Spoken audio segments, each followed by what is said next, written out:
The moment I stepped up to the entrance of my sister's wedding, my own father threw out an arm to block my path. Before I could even say her name, he turned to the security guards and said, loud enough for every guest to hear, "Security, remove this beggar. He doesn't belong with decent people." Every conversation around us died. Dozens of strangers stared as if I were some homeless man who had wandered into the wrong venue. I looked past my father's furious face and found my sister across the ballroom, casually raising a crystal champagne flute with a smug smile, watching me be humiliated without lifting a finger to stop it. In that instant, I realized I hadn't just lost my invitation, I had lost the family I had spent years trying to win back. What I didn't understand was why they hated me enough to destroy me in public, or why less than 24 hours later, those same people would be standing at my door, crying, desperate, and begging for something only I could give. But before I tell you how that unbelievable reversal happened, you need to understand how my own family turned me into the beggar they were so eager to throw away. My name is Delaney. I am 29 years old, and up until that humid Saturday afternoon in June, I still foolishly believed in the concept of unconditional family love.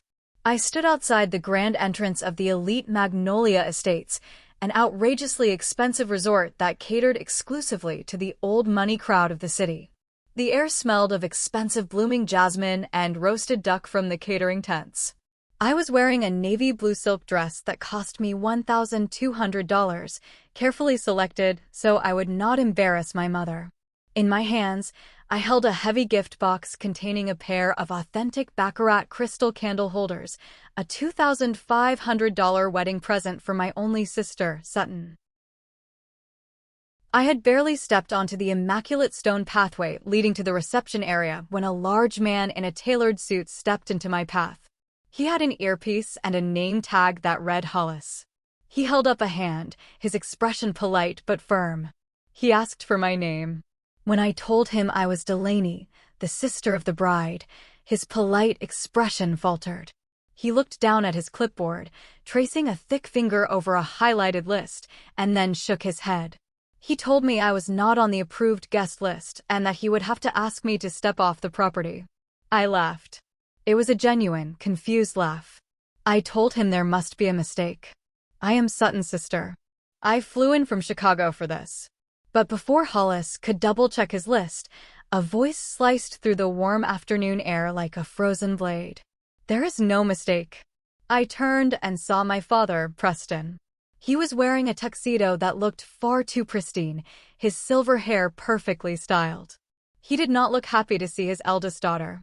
He looked terrified that someone else might see his eldest daughter. He marched down the stone steps, his eyes darting frantically toward the terrace where the wealthy guests of the groom's family were mingling.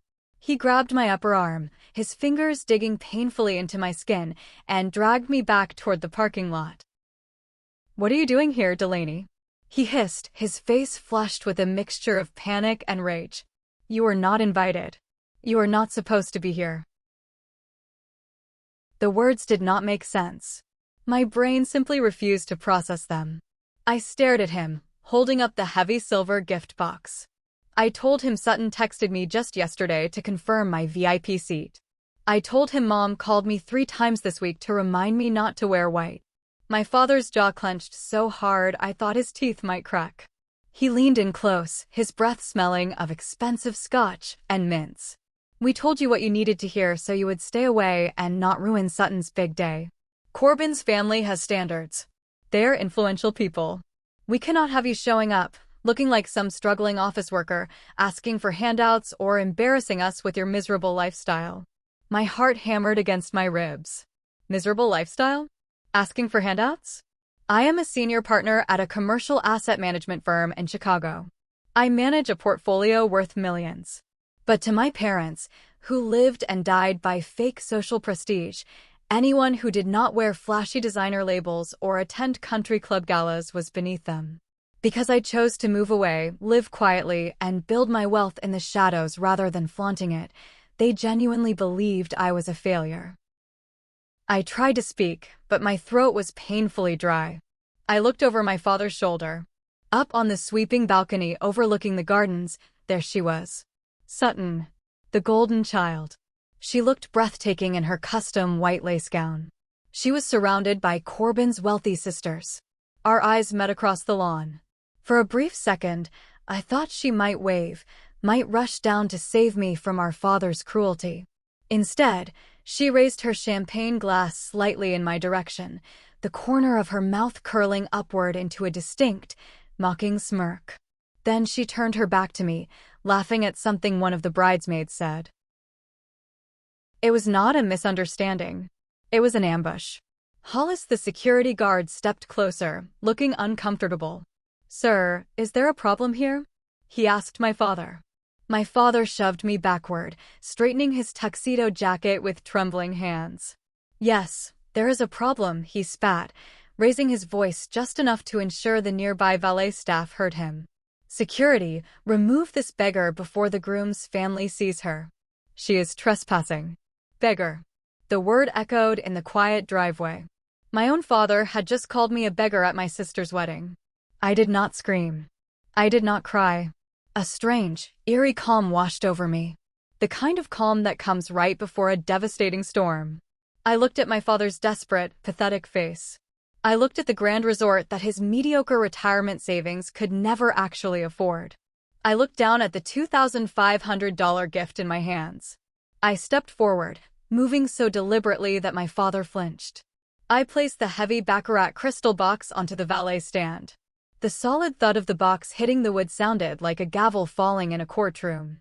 "Enjoy the wedding, Preston," I said, my voice barely above a whisper, yet steady as a rock. I turned my back on him. I walked down the long, winding driveway toward my rental car, the gravel crunching beneath my expensive heels. I walked away, leaving the gift behind. But there was one thing my parents and my precious sister did not know. My presence there was not the biggest gift they had just lost. The drive back to the city was silent. I did not turn on the radio. I just let the hum of the tires on the asphalt fill the empty space in the car. It had started to drizzle, the gray sky matching the heavy, cold weight settling in my chest. As the windshield wipers swept rhythmically back and forth, I found myself wandering through the dusty, locked rooms of my own memories. A museum of pain that I had spent years trying to ignore. Growing up, the dynamic in our house was never a secret. Sutton was the sun, and I was just the dark, empty space she was allowed to shine against. My mother, Blythe, fancied herself a high society socialite, though she was just a middle-class housewife desperately trying to keep up with the neighbors. My father was a mid-level bank manager obsessed with his image. Together, they projected all their grand, delusional ambitions onto Sutton, who was beautiful, charismatic, and perfectly willing to play the part. I, on the other hand, was too practical, too blunt, too focused on numbers and logic. I was the invisible child when things went well, and the ultimate scapegoat whenever things went wrong. I remembered being 16 years old, sitting at the kitchen table, studying for my advanced calculus finals. Sutton, who was 12 at the time, was throwing a massive temper tantrum because she had failed her middle school math test. My mother rushed in, ignoring my scattered notes, and immediately yelled at me. She blamed my studying habits. She claimed that the sound of me flipping pages was too distracting for Sutton, and that my selfish need to be a nerd was ruining my sister's confidence. It was absurd, but in their world, Sutton's failures were always someone else's fault. Mostly mine. The memories kept flashing like old, damaged film reels. The day I received my acceptance letter to a prestigious university with a full academic scholarship. I was so proud. I thought, for once, they would look at me with the same starry eyes they reserved for Sutton. I ran into the living room, waving the letter. My mother took the paper, read it quickly, and handed it back without a smile. "Good," she said flatly. "That means we will not have to spend a dime on your tuition. We can reallocate your entire college fund to Sutton's future wedding account. She is going to need a spectacular event to attract the right kind of man." They took my achievement and immediately weaponized it for Sutton's benefit. I moved to Chicago right after graduation and never asked them for a single penny again. I worked grueling 80-hour weeks. I climbed the brutal corporate ladder of commercial asset management. I dealt with defaulted loans, distressed real estate, and ruthless corporate liquidations. It was a dry, unglamorous job that my parents could not brag about to their country club friends. So, they just assumed I was a struggling, low-level clerk. I never corrected them. I enjoyed the peace that came with being underestimated. But the memory that burned the most, the one that made my grip tighten on the steering wheel until my knuckles turned white, was the family dinner 6 months ago. The night Sutton introduced Corbin to the family. Corbin was the arrogant heir to a supposedly wealthy local real estate family. He wore loafers without socks, sported a fake tan in the middle of winter, and spoke with a practiced, lazy drawl that screamed entitlement. We were sitting at an overpriced steakhouse. Corbin spent the first hour talking about his golf handicap and his family's yacht. Eventually, he turned his lazy gaze toward me. He looked at my simple black dress and my lack of heavy jewelry with obvious disdain. "So, Delaney, what exactly is it that you do in Chicago?" Corbin asked, swirling his wine glass. "Sutton tells me you work in an office. Data entry or something." I looked up from my steak. "I am a commercial distressed asset manager," I said calmly. "I handle corporate debt restructuring and collateral liquidation." Corbin let out a loud, braying laugh. "Oh, so you're a debt collector. You hound people for their overdue credit card bills. Cute." My face flushed, but before I could defend myself, my father chimed in, his tone dripping with nervous appeasement. "Now, Corbin, do not tease her. Delaney does paperwork. She files things. She does not have the head for high-level business and networking like you do. She is just a paper pusher trying to make rent." Sutton giggled, leaning her head on Corbin's shoulder. "Leave my poor sister alone, babe. Not everyone is meant for the big leagues." I sat there, chewing my food in silence, swallowing the humiliation. I was a senior partner. I owned a significant equity stake in my firm. My personal net worth was over $8.5 million. I could have bought that entire restaurant, fired the staff, and turned it into a parking lot without breaking a sweat. But I said nothing. I let them have their hollow victory. I let them believe I was a peasant sitting at the table of royalty. They thought I was a poor, miserable debt collector. They were right about the debt part. They just had no idea whose debt I was actually capable of collecting. I pulled into the parking lot of my modest, unbranded hotel near the airport. The rain had picked up, washing the dust off my rental car. I sat in the driver's seat for a long time, listening to the engine idle, trying to piece together the massive, intricate web of lies that had led me to this moment of ultimate humiliation. For the past 6 months, I had been the victim of a masterclass in gaslighting. Every interaction, every phone call, every text message had been carefully orchestrated to keep me completely in the dark while maintaining the illusion that I was part of the family. Sutton had been the main actress in this sick play. Just 2 weeks ago, she had texted me photos of floral arrangements. "Which one do you like better for the centerpiece, Estelle? The white roses or the orchids? I want everything to be perfect. You have to be there early to help me get ready," she had written. My mother had played her part perfectly as well. She called me repeatedly, complaining about the cost of the catering and reminding me to book my own flight and hotel because the family budget was stretched thin paying for Corbin's extravagant demands. I did not care about paying my own way. I was just happy to be included. I wanted to see my sister get married. I wanted to believe that beneath all the toxicity, we still had a bond. To make this trip happen, I had sacrificed immensely. I had been in the middle of negotiating a massive acquisition deal worth over $2 million in Chicago. My business partner, Orson, had warned me that stepping away during the final signing phase was risky. But I told him family comes first. I handed the reins over to him, booked a last-minute first-class ticket, rented a premium car, and bought a dress I did not even like just to satisfy my mother's strict dress code. I turned off the car and walked into the hotel, my clothes damp from the rain. Once inside my room, I threw my purse onto the bed and sank into the cheap armchair in the corner. My phone buzzed in my pocket. It was a notification from Facebook. I rarely use social media, keeping my profile locked down for professional reasons, but I had an account to keep track of distant relatives. I opened the app. The notification was from Aunt Unia, the family's most notorious gossip. She had tagged my mother in a massive photo album titled The Wedding of the Century. There were dozens of pictures. Sutton in her dress. Corbin looking smug. My parents beaming with pride, posing with Corbin's wealthy parents. The venue looked breathtaking. But it was the caption on the main group photo that made my blood freeze in my veins. Aunt Unia had written, "What a magical day for Sutton and Corbin. The joining of two incredible families." It was a perfect celebration. Note: for those asking, sadly, Delaney could not join us today.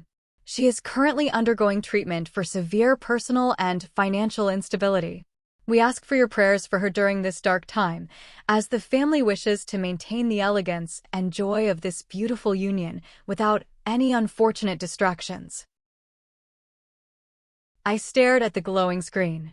The words blurred together as a sickening wave of realization washed over me. Severe personal and financial instability. Unfortunate distractions. They did not just exclude me. They did not just lie to me about the invitations. They had actively fabricated a disgusting, degrading story about my life to protect their own fragile image. They painted me as some kind of unstable, broke degenerate who was too much of a liability to be allowed in public.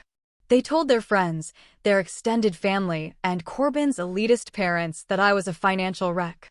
And they used this lie to gain sympathy, playing the role of the heartbroken, supportive parents while simultaneously banning me from the premises. I dropped the phone onto the bed. The sheer scale of the betrayal was suffocating. They had gaslighted me into buying tickets, packing my bags, and flying across the country, knowing full well they would turn me away at the gates. They wanted me to show up, just so they could have the sick satisfaction of shutting the door in my face. It was a power trip. A final, undeniable declaration that I was nothing to them but dirt on their shoes. I walked over to the bathroom mirror. I looked at my reflection. My makeup was still flawless. My expensive navy dress was perfectly pressed. I did not look like a beggar. I did not look unstable. I looked like a woman who had just been handed the most liberating truth of her life. They did not love me. They never did. And I no longer owed them my silence, my patience, or my mercy. I picked up my phone again. The sadness was gone. The confusion had evaporated. What replaced it was a cold, sharp, calculating clarity. They wanted to play a game of wealth and status. They wanted to invent a story about financial ruin. It was time I gave them exactly what they asked for. Let's see how much they love the concept of financial instability when it is staring them right in the face. I reached into my purse and pulled out the small business card Hollis the security guard had slipped into my hand right before my father dragged me away. It had the logo of the security firm and his direct cell number written on the back. I stared at the numbers for a moment before dialing. The phone rang twice before a deep voice answered. Hollis speaking. Hollis, this is Delaney. The woman your team just threw out of the Magnolia Estates. There was a heavy pause on the other end of the line. I could hear the muffled sounds of the wedding reception in the background. Look, ma'am, I am really sorry about that. I was just doing my job. Your father was very explicit. I know you were doing your job, Hollis. I am not angry with you, I said, keeping my voice steady and professional. But I need you to tell me the truth. You are a professional. You handle risk assessment for high-profile events. Who actually put the order in to ban me from the property? Because my father does not have the authority to command a security detail like yours. Another long pause. I could hear him walking away from the noise, finding a quiet corner. Ma'am, this is highly irregular. I could lose my contract for discussing client details. I will wire $5,000 to any charity of your choice by tomorrow morning if you give me a straight answer, I countered without missing a beat. I deal with distressed assets and corporate liars for a living. I know when someone is hiding behind a middleman. Who gave the order? A heavy sigh echoed through the speaker. It was not your father. It was the groom's mother, Mireille Corbin. She came to us a month ago with a photo of you. She told us that the bride had an estranged, unstable sister who was a known gold digger. She claimed you had a history of showing up to family events to harass guests for money and cause violent scenes. She paid for 2 extra guards specifically dedicated to watching the perimeter for you. She said, and I quote, "Do not let that trash near my son's perfect day." Your parents were in the room when she gave the order. They nodded and agreed to everything she said. The silence in my hotel room was deafening. Mireille Corbin, the matriarch of the supposedly wealthy real estate dynasty. She had ordered my removal, and my parents, terrified of losing their golden ticket into high society, had happily signed off on my execution. They threw their own daughter under the bus just to secure a wealthy son-in-law. "Thank you, Hollis," I said quietly. "Send me the name of that charity." I ended the call and tossed the phone onto the bed. The last fragile string connecting me to my family snapped. There was no going back. There was no tearful reconciliation in our future. There was only the brutal, mathematical reality of cause and effect. I walked over to the small hotel desk, unzipped my leather briefcase, and pulled out my work laptop. I plugged it in, the screen illuminating the dark room. I connected to the secure VPN of my Chicago firm. As a senior partner at DA Financial Holdings, I had unrestricted access to multiple massive databases, credit bureaus, and deep-tier financial records that normal banks use to evaluate corporate risk. My fingers flew across the keyboard. If Mireille Corbin wanted to call me a gold digger, I needed to know exactly how much gold her family actually had. I typed in the name of the Corbin family's primary real estate holding company. The search icon spun for a few seconds. When the data populated on the screen, my eyes scanned the columns of numbers, the balance sheets, the risk assessments, and the active liabilities. I stopped breathing for a second. I leaned closer to the screen, blinking hard to make sure I was reading the numbers correctly. The great, aristocratic Corbin family, the elite, untouchable old money dynasty of Boston, was drowning. They were not just struggling, they were financially suffocating. Their commercial real estate portfolio was a house of cards built on toxic loans and leveraged debt. Several of their flagship properties were severely underwater, operating at massive losses. But that was not the most interesting part. I filtered the search to look for their most recent, desperate lines of credit. And there it was. A massive, high-yield distressed loan taken out exactly 3 months ago. A desperate bridge loan to cover the extravagant costs of their lifestyle and, presumably, this ridiculous wedding. I clicked on the loan details, my heart thumping a slow, dangerous rhythm against my ribs. I read the terms. I read the interest rates. And then I scrolled down to the collateral section to see who was foolish enough to co-sign a doomed loan for a sinking family. I stared at the glowing letters on the screen. A slow, chilling smile spread across my face. The kind of smile a predator makes when the prey willingly walks into the cage and locks the door behind itself. I had found the pressure point. And it was more beautiful than I could have ever imagined. If you are waiting for a scene where I cry into my pillow and write a sad diary entry, you are on the wrong channel. Make sure to hit that subscribe button, because the next phase of this story is a brutal lesson in why you should never, ever humiliate the person who knows how to read your bank statements. Before executing the strategy forming in my mind, there was one piece of personal business I needed to resolve. I needed to sever the physical ties. The wedding reception would last until midnight, which meant my parents' house would be completely empty for the rest of the afternoon. I changed out of the navy silk dress, packing it carefully into my suitcase, and put on a pair of simple jeans and a black sweater. I drove the rental car to the affluent suburb where I grew up. The neighborhood was quiet, lined with towering oak trees and manicured lawns that cost more to maintain than most people's cars. My parents' house, a pristine white colonial with black shutters, sat perfectly situated at the end of a cul-de-sac. It looked like a picture from a magazine, projecting an image of stable, generational wealth. Knowing what I now knew about their financial reality, the house looked like a pathetic joke. I pulled out my old silver house key from my wallet. It felt heavy in my palm. I walked up the brick path, inserted the key into the lock, and pushed the heavy wooden door open. The house smelled of vanilla air freshener and furniture polish. It was dead silent. I walked through the immaculate living room, past the grand piano that no one knew how to play, and headed straight up the carpeted stairs to the second floor. I was going to my old childhood bedroom. I wanted to pack up my few remaining sentimental items, some old photographs, a necklace my grandmother left me, my high school debate trophies. I pushed open the door to my room. I stopped in the doorway, my hand freezing on the brass knob. The room was unrecognizable. My bed was gone. My desk was gone. The pale blue wallpaper I had picked out when I was 12 had been painted over with a stark, sterile white. The entire space had been converted into a massive, walk-in closet and dressing room for Sutton. Custom shelving lined the walls, filled with rows of designer shoes, expensive handbags, and pastel-colored dresses. A massive vanity mirror with harsh Hollywood lights dominated the corner where my bookshelf used to be. It was a shrine to vanity. They had literally erased my existence from the house to make room for Sutton's excessive wardrobe. I walked slowly into the room, my footsteps muffled by the plush white rug. I felt a strange numbness.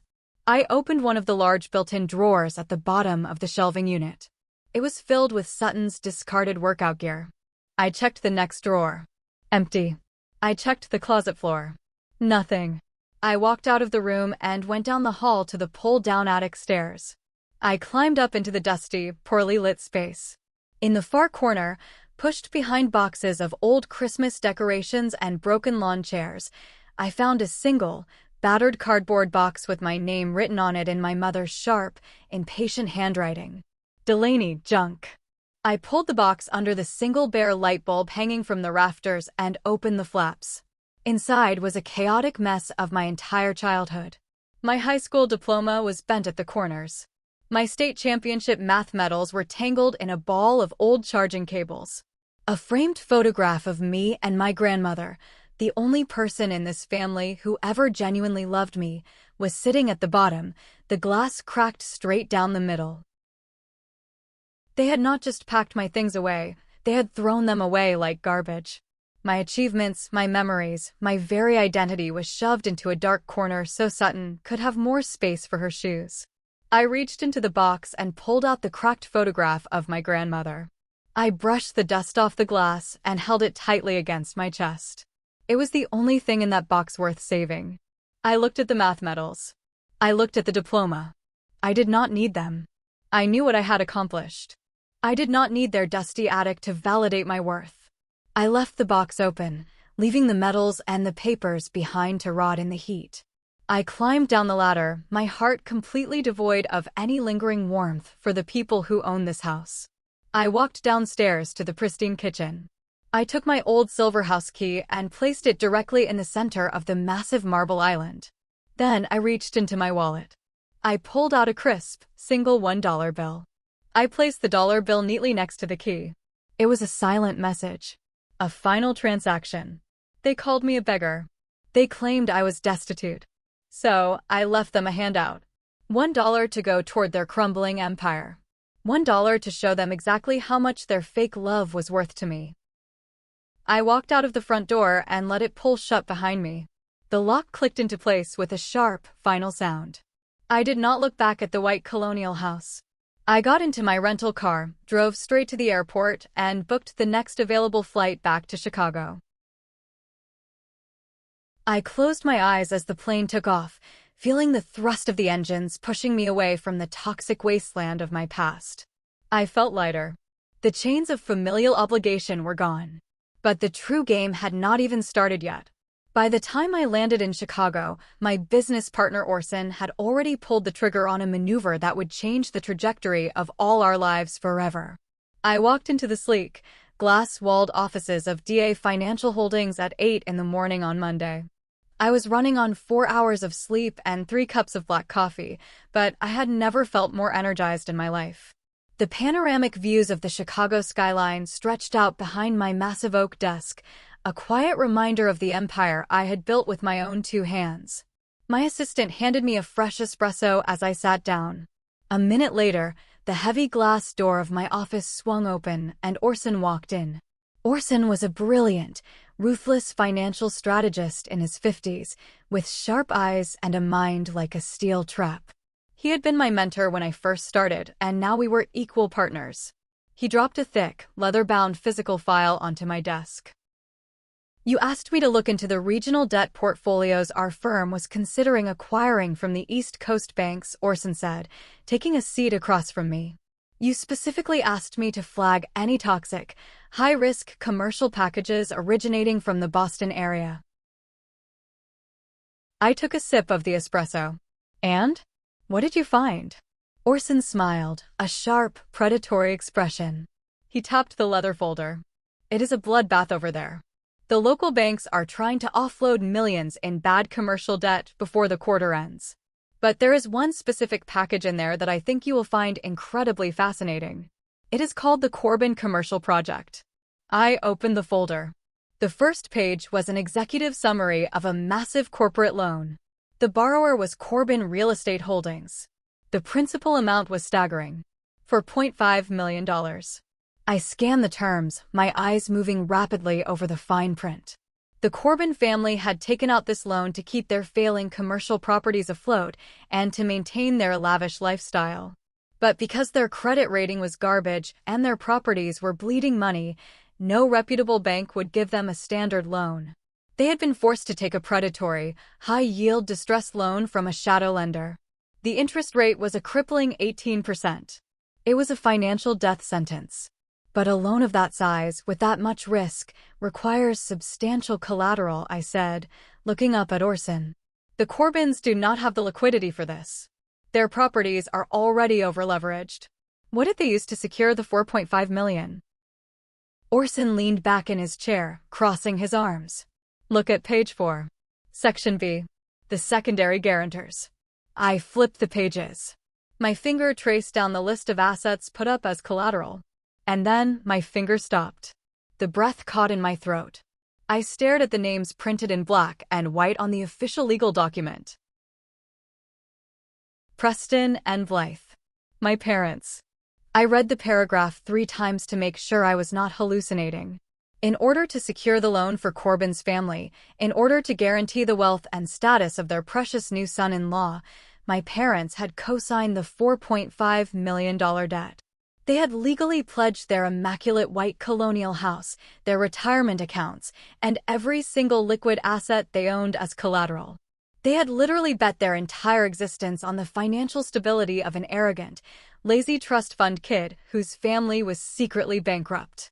They mortgaged their own lives to buy Sutton a fake fairy tale. It was the most ridiculous, poetic, agonizingly ironic discovery I had ever made in my professional career. They threw me out of a wedding because they thought I was a financial liability. They called me a beggar. Meanwhile, they had signed away their entire future to prop up a bankrupt dynasty just for the sake of appearances. "They're defaulting," Orson said quietly, interrupting my thoughts. "The Corbin family has missed their last 2 quarterly payments. The shadow lender is panicking and trying to sell the debt package to firms like ours for pennies on the dollar before the whole thing goes to foreclosure. If we buy this package, we assume total control of the debt. We become the primary creditors. We hold all the cards." I closed the leather folder. The leather felt cool against my palms. I looked out the window at the sprawling city below. I thought about the smirk on Sutton's face. I thought about my father's hand bruising my arm as he dragged me away. I thought about the $1 bill sitting on the marble island in the house they no longer truly owned. "Orson," I said, my voice eerily calm. "I want our firm to purchase the Corbin Commercial Project debt package. I want it executed today." Orson raised an eyebrow. "Delaney, from a purely business standpoint, this is a toxic asset. The Corbins have no cash. The secondary guarantors, your parents, do not have enough net worth to cover a $4.5 million default even if we liquidate their house. We will take a loss on this acquisition." "I know," I replied, meeting his gaze. "That is why the firm is not buying it. I am buying it. Through my personal holding company. I will pay in cash. I want the debt transferred entirely into my name." Orson stared at me for a long moment. He knew my history. He knew why I had flown out to Boston, and he knew why I had returned early. A slow, understanding grin spread across his face. He stood up and buttoned his suit jacket. I will have the legal team draft the acquisition papers immediately. By the end of the business day, you will be the sole owner of their debt. You will be their worst nightmare. Thank you, Orson, I said. As he walked out of the office, I leaned back in my chair and placed my hands over the folder. Sutton wanted a perfect wedding. My parents wanted to buy their way into elite society. They got exactly what they wanted. But the bill was about to come due. And the person collecting the debt was the very beggar they had ordered security to throw out in the trash. Thank you for watching the first part of the story. Please like the video, subscribe to the channel, and leave a comment with the name of the city you live in. Every comment helps the video reach more viewers. Thank you so much. 3 months passed. The transition from the humid heat of a Chicago summer into the crisp, unforgiving winds of autumn mirrored the shift inside my own mind. I did not waste my time crying over the family I had lost. Instead, I buried myself in the meticulous, cold, and beautifully logical world of corporate asset management. I had purchased the Corbin commercial debt package. The $4.5 million noose was now resting securely in my hands, hidden behind a maze of corporate shell companies and non-disclosure agreements. All I had to do was wait for them to hang themselves. And they did not disappoint. I kept a close eye on Sutton's social media. She was living the absolute dream, or at least, the heavily filtered, desperately curated version of one. She posted daily updates from her month-long honeymoon in the Maldives. There were endless pictures of her and Corbin clinking expensive champagne glasses on the decks of private overwater bungalows. She posted videos of private yacht tours, designer shopping sprees in Paris on their way back to the States, and candlelit dinners that cost more than my first car. The captions were always the same predictable garbage. So blessed to be married to my soulmate. Living the high life with my incredible husband. Hashtag old money, hashtag luxury lifestyle, hashtag forever Corbin. I would look at those photos while sitting in my office, drinking black coffee, and I would just smile. I knew exactly how those lavish trips were being funded. They were entirely financed by high-interest credit cards and the last remaining fumes of the predatory loan my parents had foolishly co-signed. Sutton was building a castle on a foundation of quicksand, and she was too obsessed with her own reflection to notice the ground sinking beneath her feet. Back in Boston, my parents were playing their own pathetic game of pretend. My mother, Blythe, updated her Facebook status weekly, bragging about her daughter's incredible marriage into the elite Corbin dynasty. She posted pictures of herself attending local charity luncheons, wearing new designer coats she could not afford, trying desperately to project the image of a wealthy, secure matriarch. She never mentioned me. Not once. As far as the public narrative was concerned, I was still the unstable, financially ruined daughter who had been quietly exiled for the good of the family name. But behind closed doors, the reality of their situation was rapidly unraveling. The default notices from my holding company were automatically generated and mailed out every 30 days. First, the warnings were polite. Then, they became stern. Finally, they became legally threatening. The Corbin family had officially missed 3 consecutive massive quarterly payments on the $4.5 million loan. The penalty fees were stacking up. The 18% interest rate was swallowing them whole. I knew they were panicking because the cracks started to show in the most predictable places. One rainy Tuesday evening in late October, I was sitting in my apartment, reviewing a new acquisition contract, when my phone buzzed. It was a text message from Aunt Unia. I had not spoken to her since the wedding incident. I opened the message.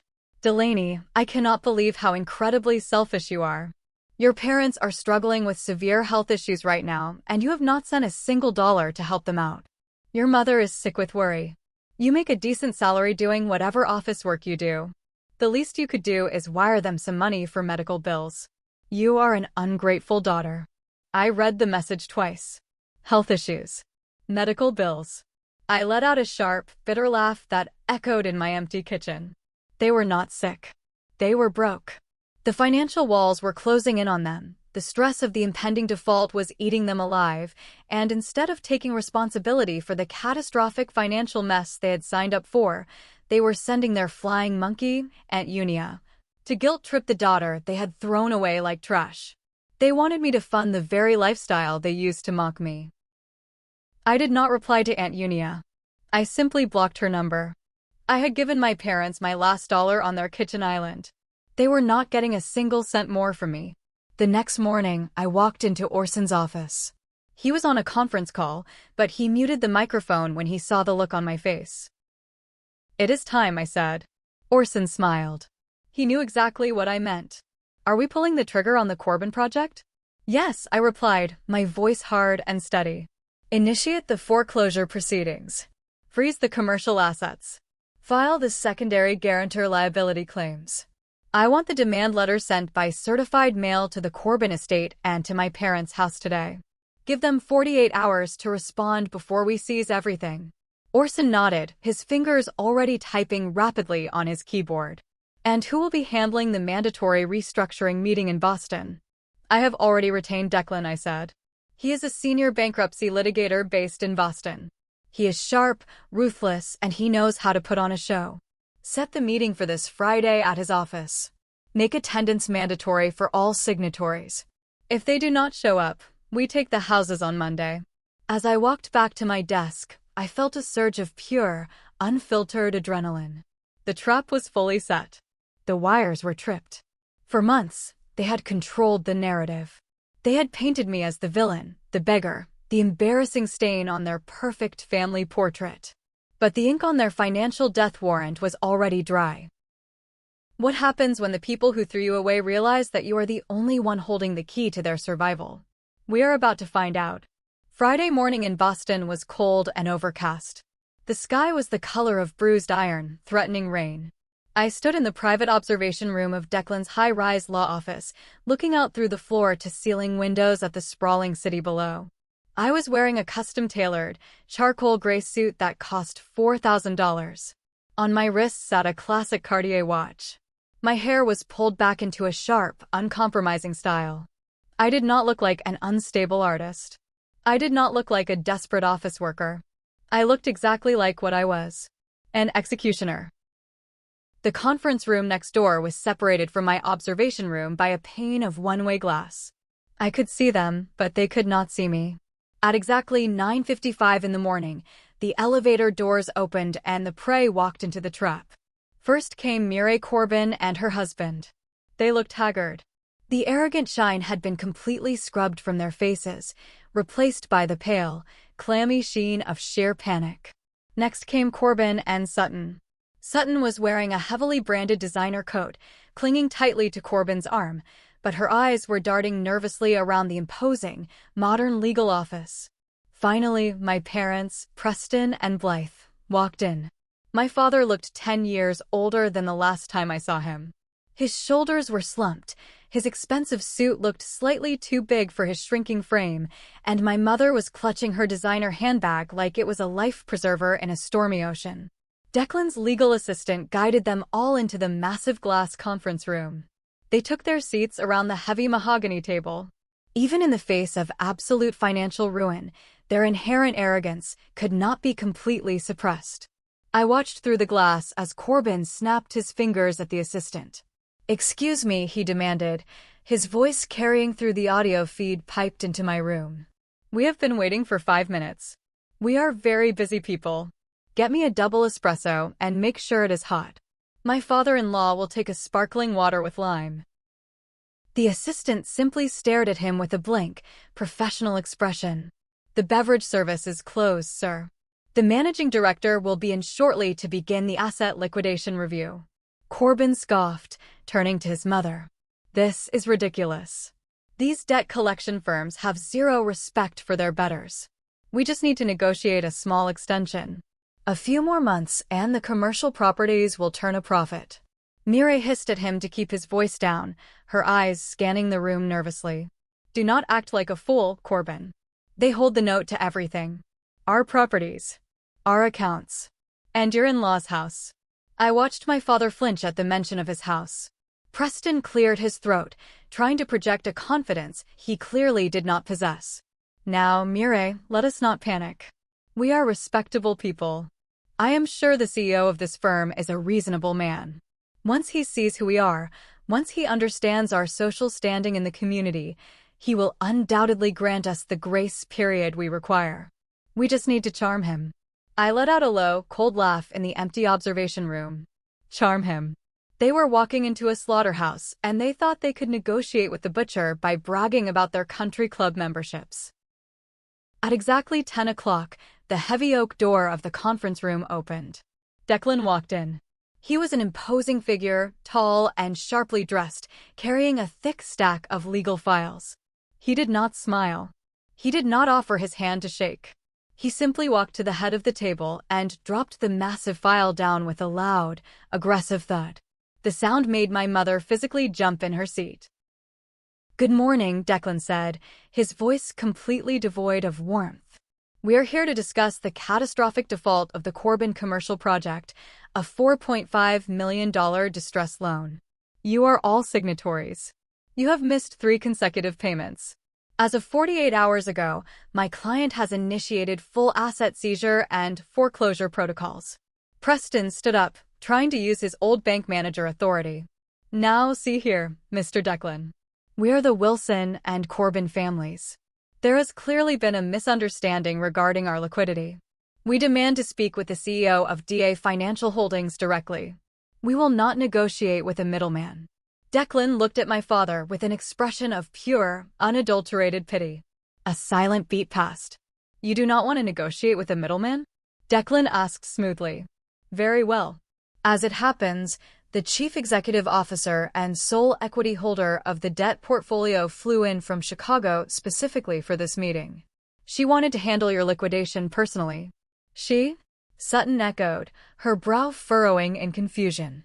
Declan gestured toward the side door connecting the conference room to my observation area. "Please allow me to introduce the owner of your entire financial future." I reached out and turned the brass handle.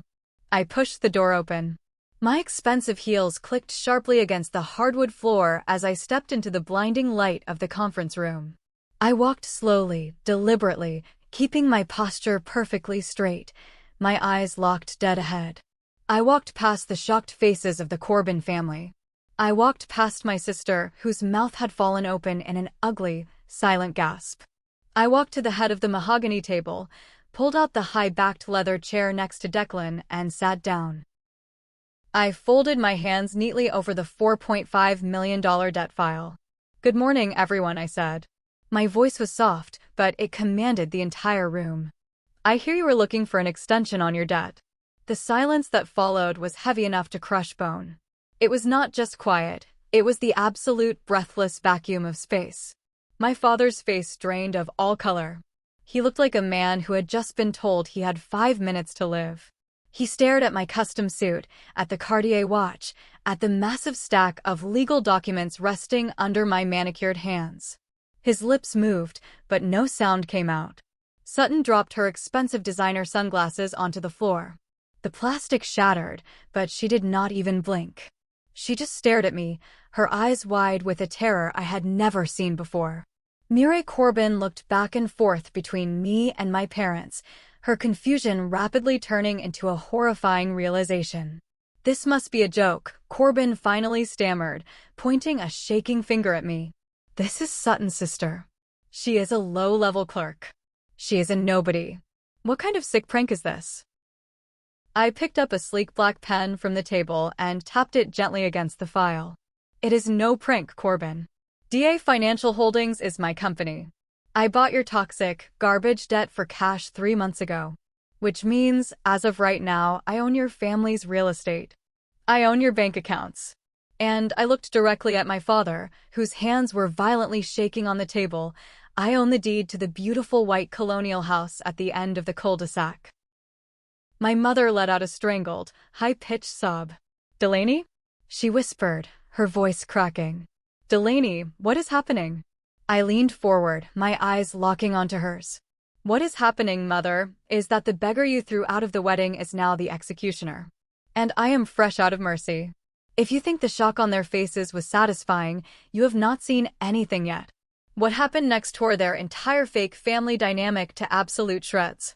The atmosphere in the conference room shifted from stunned disbelief to absolute chaos in a matter of seconds. "You bought our debt?" Mireille Corbin shrieked, slamming her heavily ringed hands onto the table. "This is highly illegal. This is a conflict of interest. We will sue you. We will drag you through the courts for fraud." Declan let out a dry, dismissive chuckle. "Mrs. Corbin, I strongly advise you to lower your voice. The acquisition of distressed commercial paper by a private holding firm is completely legal and standard industry practice.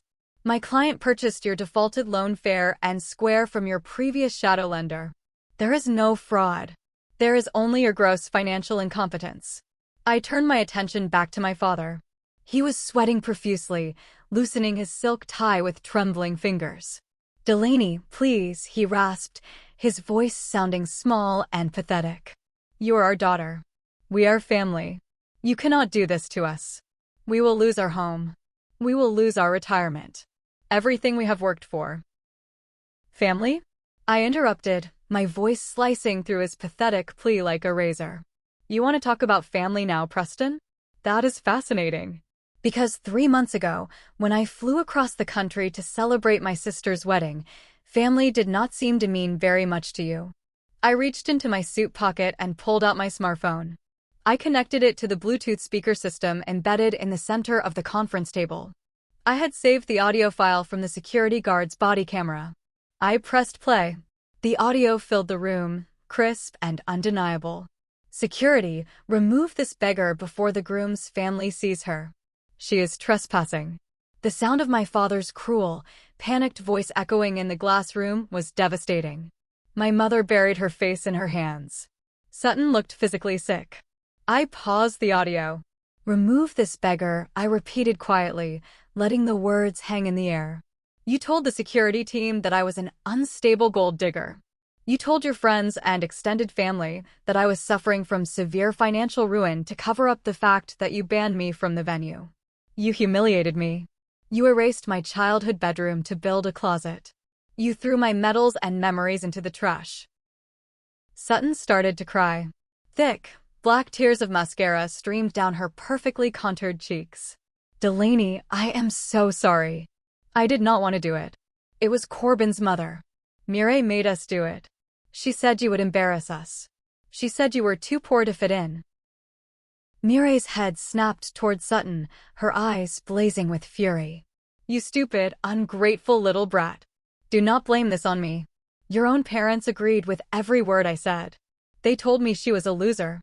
Corbin jumped up from his chair, his face red with rage. He pointed an accusatory finger at my father. "You lied to us, Preston. You told us your family had money. You told us you were respectable. You dragged us into this mess. You dragged yourselves into this mess." I shouted, my voice finally rising, echoing off the glass walls. I slammed my hand down on the table, the sudden noise silencing the room instantly. "Do not act like victims. None of you." I stood up, pacing slowly behind my chair.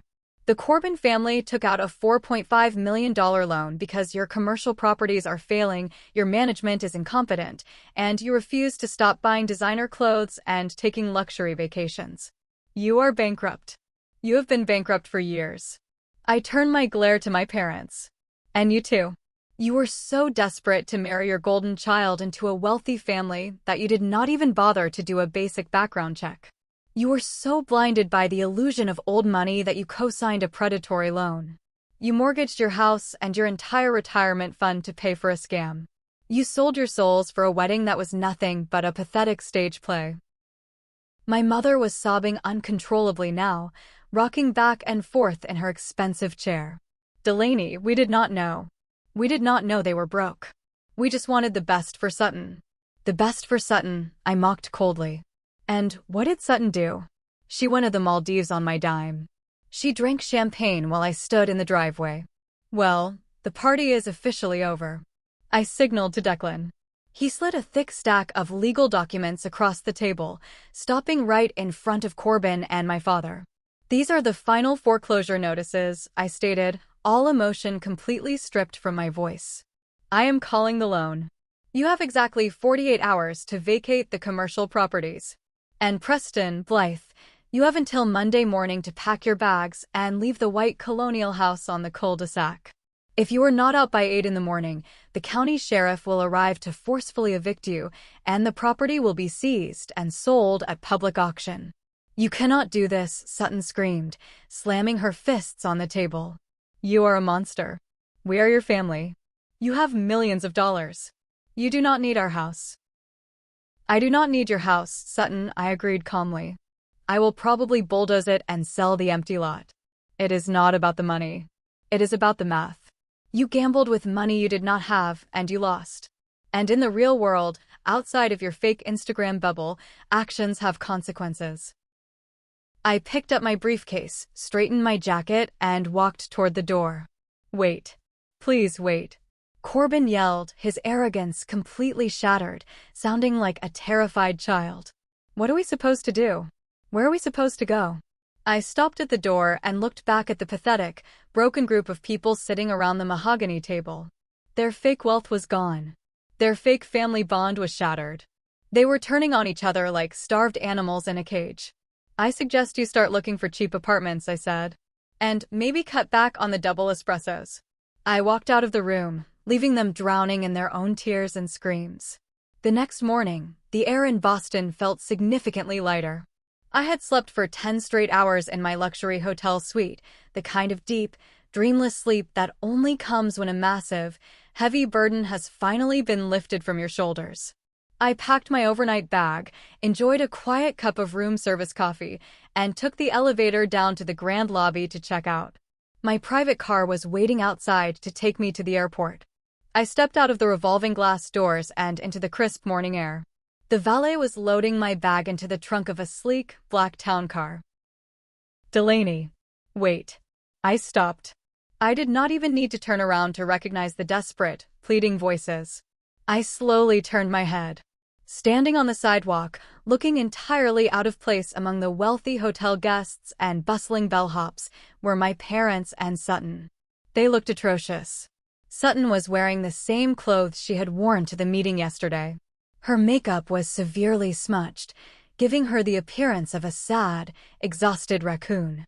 My father had not shaved, and his eyes were bloodshot. My mother looked small and fragile, her designer coat wrinkled and stained. They had clearly been waiting outside the hotel for hours, ambushing me like desperate paparazzi. I sighed, adjusting my coat. What do you want, Preston? I have a flight to catch. My mother rushed forward, completely abandoning her high society persona. She grabbed my hand, her fingers trembling wildly. She fell to her knees right there on the concrete sidewalk in front of the luxury hotel. Delaney, please, she sobbed, tears spilling down her face. Please, have mercy on us. We stayed up all night looking at the finances. We have nothing. If you take the house, we have nowhere to go. We will be out on the street. Please, you are our daughter. We are your blood. You are so rich, Delaney. You have so much. Just forgive the debt. Please. I looked down at the woman who had spent my entire life telling me I was a disappointment. The woman who had agreed to let security throw me out of my sister's wedding because I was allegedly too poor to be seen. I gently but firmly pulled my hand out of her grasp and took a step back. Get up, Blythe, I said coldly. You are making a scene. People are staring. You hate it when people stare.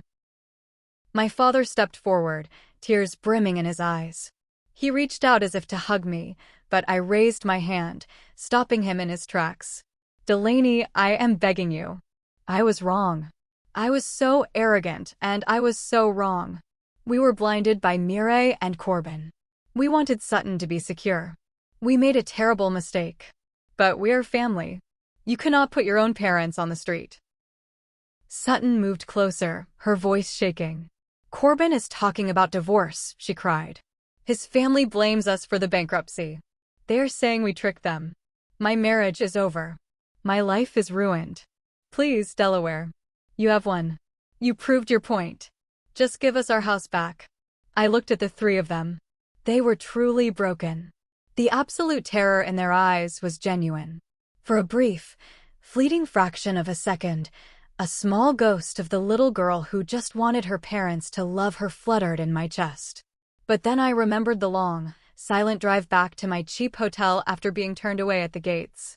I remembered the box of my childhood memories tossed in the dusty attic. I remembered the caption on Aunt Unia's photo. Severe personal and financial instability. I looked at my father. "You are begging me?" I asked, my voice dangerously quiet. "Yes," he whispered, tears falling down his cheeks. "We are begging you."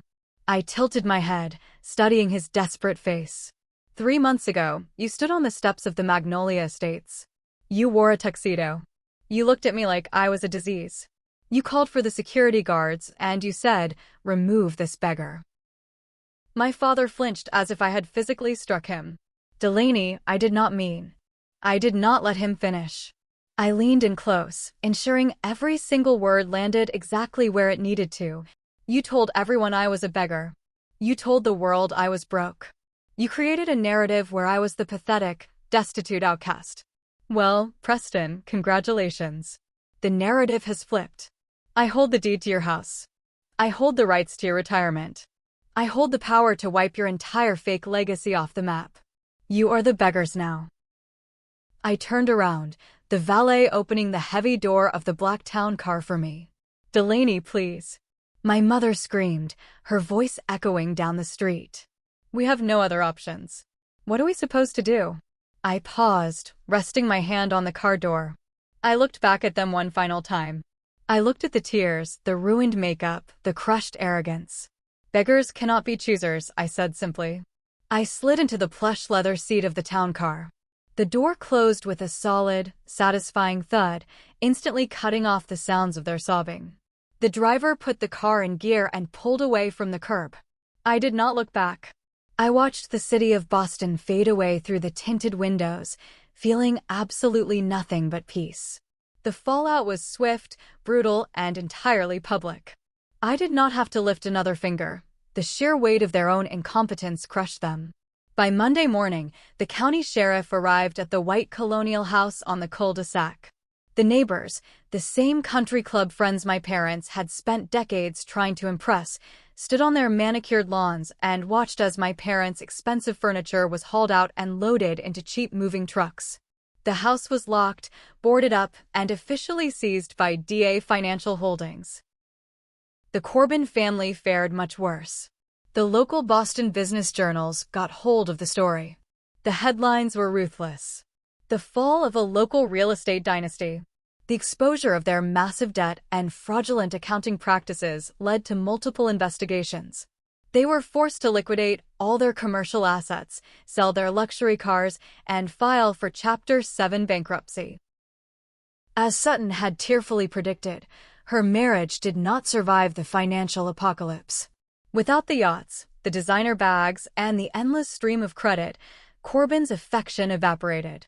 He filed for divorce less than a month later, publicly blaming my family for ruining his life.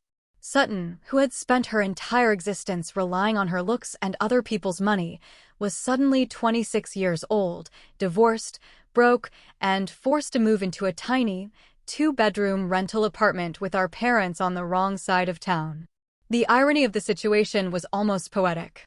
Aunt Unia, the same woman who had sent me that vicious text message, immediately turned on them. She gossiped to the entire extended family about how Preston and Blythe had gambled away their life savings to buy a fake millionaire son-in-law. The flying monkeys who had once supported my parents' cruelty now circled above them like vultures, picking apart their ruined reputation. I watched it all happen from a distance, secure in my high-rise office in Chicago. I felt no guilt. I felt no regret. I had simply forced them to pay the bill for the meal they chose to eat. 3 months after the foreclosure, I hosted a dinner party at my penthouse apartment. The snow was falling heavily outside, blanketing the Chicago streets in a quiet, peaceful white. Inside, the apartment was warm, filled with the rich smell of roasted garlic and expensive red wine. Maeve, my best friend and the firm's top accountant, was laughing loudly at a joke Orson was telling about a difficult client. My colleagues, my mentors, the people who had stood by me when I was working 80-hour weeks and building my empire from scratch, They were all there. We were not connected by blood. We were connected by mutual respect, loyalty, and genuine care. I stood by the kitchen island, pouring another glass of wine, just taking a moment to observe the room. This is what a real family looks like, I thought to myself. A family does not demand that you shrink yourself to fit their fragile egos. A family does not throw you to the wolves to protect their social standing. A family is not built on lies, credit card debt, and fake country club memberships. A family consists of the people who see you for exactly who you are, at your lowest and at your highest, and choose to sit at your table anyway. Maeve walked over, clinking her wine glass against mine. You look happy, Delaney. Truly happy. I smiled, taking a sip of the deep red wine. I am, Maeve. For the first time in my life, I really am. The pain of being rejected by the people who brought you into this world is a unique kind of agony. It leaves a scar that never fully fades. But I learned that sometimes, the absolute worst thing that can happen to you is actually the universe handing you a key to your own freedom. They locked me out of the wedding, but in doing so, they locked themselves out of my life forever. I had taken away their house. I had dismantled their fake dynasty. I had crushed their arrogance using the exact same financial rules they worshipped. Some people might hear this story and think I was too ruthless.